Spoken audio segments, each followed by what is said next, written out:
Sus. Sa kadugay ang intriga ha. Karon nakari na gid mi. Oh. Pero tinindot ta gid limpyo gid ayo. Nindot eh. Likamayan. Kanindot ni kisa man ni ato ni masahod ni. Oh, Baywalk, Manila Baywalk, Dolomite Beach.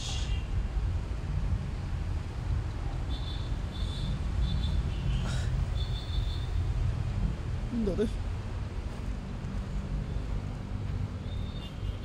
Gwapo rin yun nga na mga ano, mga government naglimpyo. So kuan nila preserve. Tanawa. Daghan ka ng limpyo. Balik ka sa naglimpyo diri oh. Usus kanindot sa kuan. Pag kanindot gyud. Oh.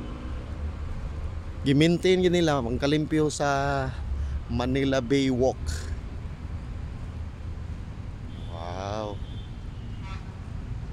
Sus pagkanindot ay mo na ipagaris pa si Garbo ng tibok Pilipinas, tibok nasod, tibok kalibutan.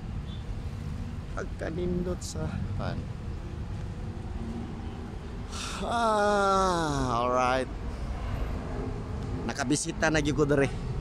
First time na ko visit sukad paglimpyo ni pagpalimpyo ni siya ni Tatay Digong, atong former president. So maka-proud kayo, ha?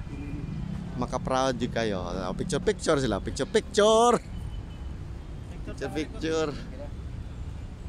So gi-maintain gid nila ang kalimpyo din eh. Labi na si Isko Moreno Roy Mayor din eh. Sigurado limpyo jud. Permi. Alright.